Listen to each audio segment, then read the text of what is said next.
주님께서 여러분과 함께 마테오가 전한 거룩한 복음입니다. 주님 영광 받으소서.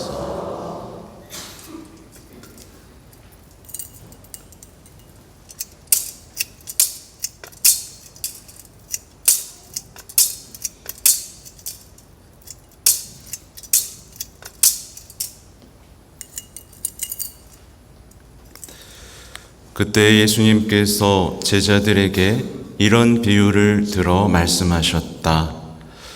하늘나라는 자기 포도밭에서 일할 일꾼들을 사려고 이른 아침에 집을 나선 밭임자와 같다. 그는 일꾼들과 하루 한 데나리온으로 합의하고 그들을 자기 포도밭으로 보냈다. 그가 또 9시쯤에 나가보니 다른 이들이 하는 일 없이 장터에 서 있었다. 그래서 그들에게 당신들도 포도밭으로 가시오. 정당한 삭슬 주겠소 하고 말하자 그들이 갔다. 그는 다시 12시와 오후 3시쯤에도 나가서 그와 같이 하였다. 그리고 오후 5시쯤에도 나가보니 또 다른 이들이 서 있었다. 그래서 그들에게 당신들은 왜 온종일 하는 일 없이 여기 서 있소? 하고 물으니 그들이 아무도 우리를 사지 않았기 때문입니다. 하고 대답하였다. 그러자 그는 당신들도 포도밭으로 가시오. 하고 말하였다. 저녁 때가 되자 포도밭 주인은 자기 관리인에게 말하였다. 일꾼들을 불러 맨 나중에 온 이들부터 시작하여 맨 먼저 온 이들에게까지 품삯을 내주시오. 그리하여 오후 5시쯤부터 일한 이들이 와서 한 데나리온씩 받았다. 그래서 맨 먼저 온 이들은 차례가 되자 자기들은 더 받으려니 생각하였는데 그들도 한 데나리온씩만 받았다. 그것을 받아들고 그들은 밭 임자에게 투덜거리면서 맨 나중에 온 저자들은 1시간만 일했는데도 뙤약볕 아래에서 온종일 고생한 우리와 똑같이 대우하시는군요. 하고 말하였다. 그러자 그는 그들의 가운데 한 사람에게 말하였다. 친구여, 내가 당신에게 불의를 저지르는 것이 아니요. 당신은 나와 한 데나리온으로 합의하지 않았소. 당신 품삯이나 받아서 돌아가시오. 나는 맨 나중에 온 이 사람에게도 당신에게처럼 품삯을 주고 싶소. 내 것을 가지고 내가 하고 싶은 대로 할 수 없다는 말이요? 아니면 내가 호하다고 해서 시기하는 것이요? 이처럼 꼴찌가 첫째 되고 첫째가 꼴찌 될 것이다. 주님의 말씀입니다.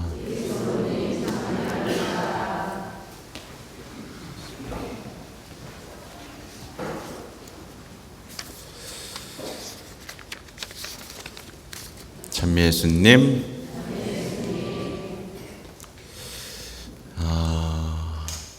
오늘 복음을 들으면 어떤 사람은 감동을 합니다. 근데 어떤 사람은 투덜거립니다. 하느님은 뭔가 이상한 논리를 우리에게 가르치려고 하시고 불공정하시구나. 내가 여기 괜히 왔다. 뭐 이런 생각을 하기도 하죠. 하여튼 오늘 이제 복음 화당송 노래를 들으면서 생각한 게 있어요.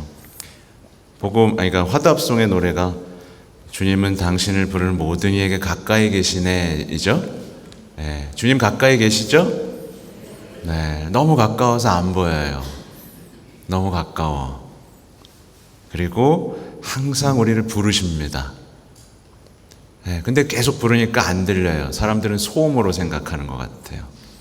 가까이 계시고 부르시는 이 예수님께 응답하고 그분이 함께 계심을 알고 그분의 마음을 닮아가는 것, 그래서 오늘 이 포도밭 주인의 마음을 닮아가는 게 오늘 우리가 해야 할 숙제인데요.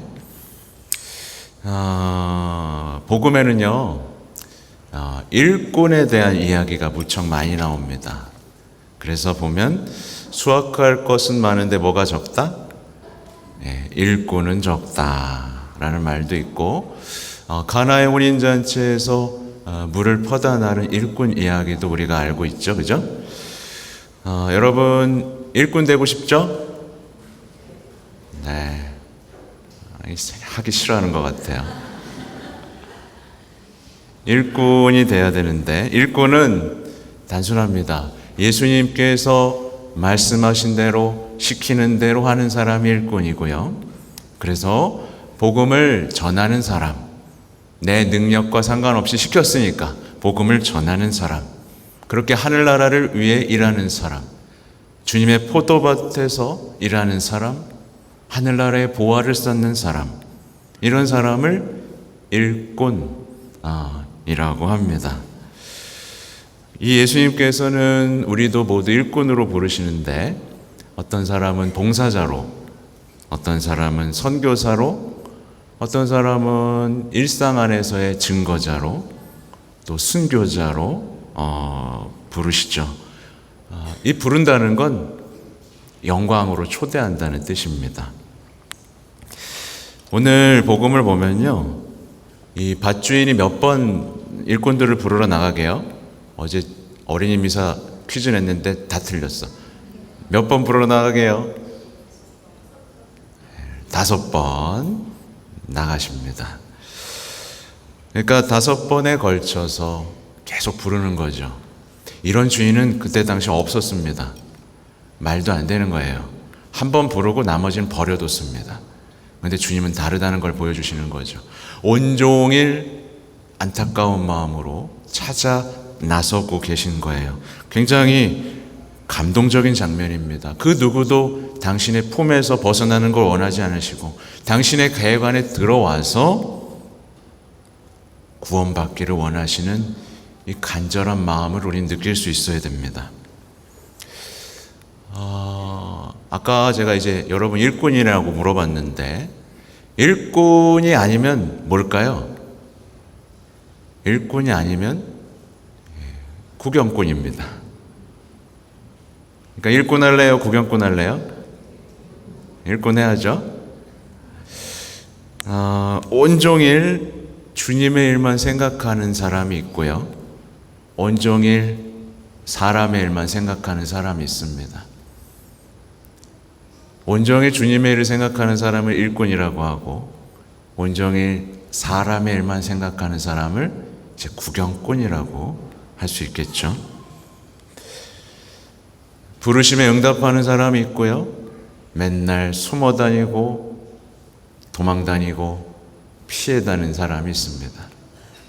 그래서 우리 신앙에서는 되게 중요한 부분입니다. 과연 나는 주님의 포도밭에서 일하는 일꾼이냐, 아니면 구경꾼? 그러니까 미사를 보러 간다 그러잖아요. 이 말을 쓰면 안 됩니다. 미사를 보러 간다, 이 말은 곧 미사하는 거 구경하러 간다, 미사하는 거 관광하러 간다, 이 얘기예요.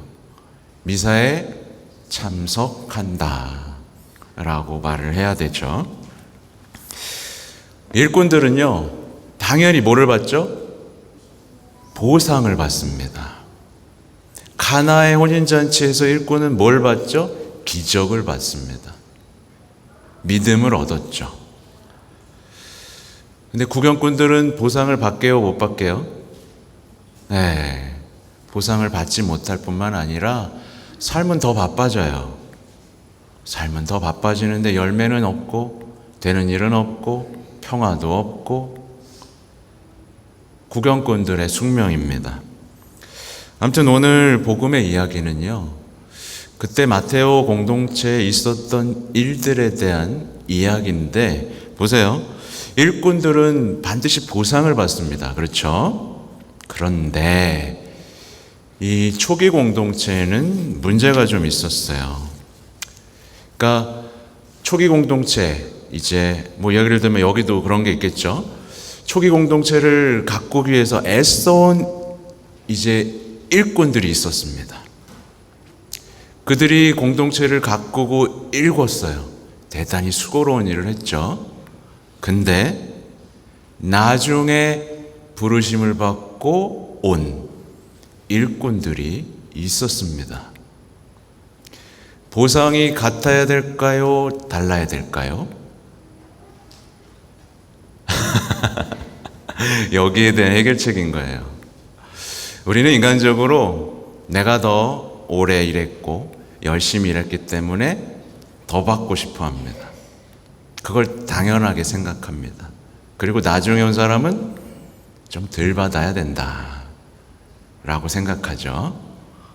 근데 주님은 어떻게 생각하시는 거예요 지금? 반대로 모두에게 더 많이 넉넉히 최고로 주고 싶은 겁니다. 그러니까 사실 보상을 정하는 것은 누구예요? 주님입니다. 주님입니다. 그분이 주인이에요. 우리는 밭의 주인이 아니라는 걸 알아야 됩니다. 주인은 일해야 한다. 하느님은 일해야 한다. 라고 말하는 순간 그 사람은 자기가 주인이 되는 것이고 그의 신앙은 망가지게 됩니다. 주님 이러셔야 되는 거 아니에요? 주님 이것도 해주셔야죠. 주님 이렇게 해주셔야 되죠. 이건 그럼 그가 주인이고 그가 더 똑똑한 거잖아요. 그래서 오늘 일독서에서는 이렇게 얘기하잖아요. 내 생각은 너의 생각과 같지 않고 너의 길은 내 길과 같지 않다. 분명한 건 우리는 주인의 모습을 닮아가야 된다는 거죠.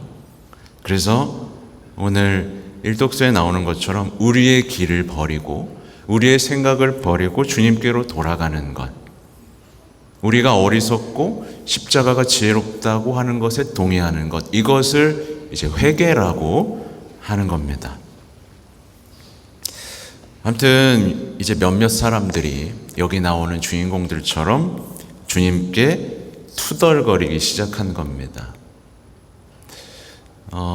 내가 더 받아야 된다고, 난 온종일 일했지 않느냐고, 더 받아야 된다고, 아니 똑같이 대우받으면 어떡하냐고 라는 불만을 쌓기 시작한 거죠. 만약에 여기서 그런 분이 있다면 대단히 조심해야 됩니다. 말하자면 일종의 이걸 텃세라고 하는 거죠. 텃세. 그러면서 다른 늦게 온 사람들에 대해서 주님의 마음을 닮았다면 와, 잘 왔어. 주님이 넉넉히 주실 거야 라고 생각해야 되는데 이 사람들은 자기가 더 대우받아야 된다고 생각하면서 형제들을 이제 경쟁자로 느끼기 시작하는 거예요. 내 것을 빼앗아가는 사람 하나도 안 뺏겼거든요. 열심히 한 사람도 구원 받을 것이고 나중에 온 사람도 구원 받을 거예요. 구원보다 더 큰 가치는 없는데 마치 내가 덜 받은 것처럼, 얘들한테 빼앗긴 것처럼, 그러니까 경쟁자로 생각하는 거죠. 세상에서 경쟁하던 그 논리 그대로 신앙 안에서 살아가는 어리석음인 거예요. 그들은 포도밭에서 일하면서 이제 죄를 짓기 시작하는 겁니다. 나중에 이런 얘기까지 나오잖아요. 나중에 일하다가 주인이 소출 좀 받아오려고 그랬더니 어떻게 해요? 죽여요. 내가 주인인 줄 알고 내 거 뺏긴다고 생각하고 원래 내 게 하나도 없었는데 거기까지 가는 겁니다. 이 사람들이요. 아무튼 그들은 그냥 주님만 바라보면 됐거든요. 주님 일하게 해주셔서 감사합니다. 이렇게 많이 주셔요? 넌 그거 받았어? 너 축하해. 이렇게 하면 되는 건데 이제 비교를 하는 겁니다. 비교를 하기 시작하는 거예요. 나 요만큼 주셨는데 저 사람은 왜 이렇게 많이 주지? 비교를 하기 시작하면서 뭐가 깨져요? 평화가 깨지기 시작해요. 주님에 대한 의심이 들어오기 시작해요. 그리고 죄를 짓기 시작하고 악한 열매를 맺기 시작하죠. 이게 주님의 포도밭, 미사에 참석하면서도 열매 없는 사람의 내면에서 벌어지는 일인 거예요. 이들은 나중에 온 사람보다 자기가 더 낫다, 더 우월하다 라는, 이게 뭐예요? 교만. 내가 누구보다 조금이라도 낫다라는 생각이 들어오는 순간 우리는 이걸 교만이라고 부릅니다. 성당 안에서는 누구보다 더 낫기 위해 경쟁하는 게 아닙니다. 그죠? 아무튼 자신들이 더 하나님보다 정의롭고 합리적이라는 생각이 들어오면서 그렇게 신앙생활을 오래 하면서도 망가져버린 거죠. 이들에게 오늘 주님께서 하시는 말씀은 대단히 감동적입니다. 친구여, 내가 당신에게 불의를 저지르는 것이 아니요. 그러면서 이 말씀이 전 되게 감동적이었어요. 나는 맨 나중에 온 이 사람에게도 당신에게처럼 품삯을 주고 싶소. 누구처럼요? 당신에게처럼. 그러니까 당신에게도 적게 준 게 아니란 얘기고요. 말하자면 이렇게 하는 거예요. 난 너를 사랑한 것처럼 이 사람도 사랑하고 싶다. 왜 내 사랑을 시기하고 불의하다고 말하고 질투하느냐. 난 사랑하고 싶다. 근데 왜 너만 더 사랑해달라고 하느냐. 너에게 해준 것처럼 이 사람에게도 해주고 싶은 내 마음을 알아다오 라고 초대하시는 겁니다. 주님은 더 많은 사람을 원하세요. 더 많은 사람이 포도밭에서 일하길 원하십니다. 그러니까 계속 나가시는 거예요. 그리고 더 많이 주고 싶어 하십니다. 누구도 모자람을 느끼지 않길 원하시는 거예요. 근데 우리는 자꾸 반대로 생각하는 겁니다. 내가 더 많이 받아야 된다고 생각하고 저 사람은 안 돼. 저 사람은 탈락, 심판받아야 돼. 이건 주님의 마음하고 전혀 다른 거죠. 예수님은요, 꼴찌에게도 똑같은 선물을 주고 싶어 하십니다. 이 대표적인 예가 누군지 아시죠? 우도, 성 디스마라고 불리는 그 사람 평생 나쁘게 살았어요. 그죠? 조금 착했을 수도 있어요. 근데 어쨌든 마지막에 꼴찌였죠. 마지막에 가서 주님, 당신 나라 들어갈 때 저 기억해 주세요. 그랬더니 갖고 있던 모든 사랑을 주십니다. 그래, 너 나와 함께 하늘에 갈 것이다. 이게 감동적인 거예요. 그럼 박수를 쳐야 되거든요. 근데 우리는 그럼 난 괜히 열심히 했네. 난 괜히 유해 세례 받아가지고 내가 무슨 고생을 한 거야. 이런 생각을, 자기가 주님의 영광에 참여한 그 영광스러운 시간들이 힘겹다고 생각하는 그의 신앙은 도대체 뭐죠? 기쁨도 없고 보람도 없고 열매도 없는. 하여튼 주님은요, 여기서 한 데나리온이라는 건 하루 일당인데 이 하루 일당은 구원입니다. 성취입니다. 모든 은총이에요. 당신 전부입니다. 그리고 이걸 우리가 받기에 합당해요, 안 해요? 합당하지 않습니다. 한 말씀만 하소서 제가 곧 나으리이다. 합당하지 않아서 하는 얘기잖아요. 근데 우리는 자꾸 우리가 공로를 얘기하는 겁니다. 저 이렇게 일했는데 받아야 되지 않습니까? 아니요. 구원은 우리 공로 때문에 주어지는 게 아닙니다. 주님이 거저 주시는 거예요. 우리는 지금 대단히 착각하고 있고요. 대단히 잘못 생각하고 있습니다. 아무튼 이렇게 값진 선물을 받고도 우리는 자기가 뭘 받았는지를 몰라요. 그러니까 냉담하시는 분들은 대부분 이거예요. 구원이라는 것, 죄의 용서라는 엄청난 걸 받고 자기가 뭘 받았는지 몰라요. 그냥 자기 생각만 해. 자기만 잘 살고 싶은 거야. 그리고 왜 가까이 안 계시냐고, 왜 선물 안 주냐고 질문 계속 하는 거예요. 근데 이미 다 줬습니다. 근데 이 사람은 자꾸 못 받았다고 투덜거리고 불평하고 계속 비교하고 주님이 주시는 말씀하고 멀어지는 거죠. 아무튼 결론은 그렇습니다. 우리는 예수님의 마음을 닮아가야 됩니다. 더 많은 사람들이 함께 일할 수 있도록 나서야 되고, 더 많은 사람들이 구원받기를 원해야 되고, 남들보다 먼저 고생하고 희생하는 것에 기뻐해야 되고, 주님의 자비로운 마음, 모두가 구원되기 바라는 이 마음을 닮아가야 되는 거죠. 신앙에서 인간적인 성취, 경쟁을 해서는 안 되고 형제애가 잘하고 있는지를 봐야 된다. 네, 끝날 때가 됐습니다. 부디 주님의 포도밭에서 일하고 형제들을 바라보며 모두가 구원받기를 바라는 아름다운 포도밭 일꾼이 되시기를 바랍니다. 아멘.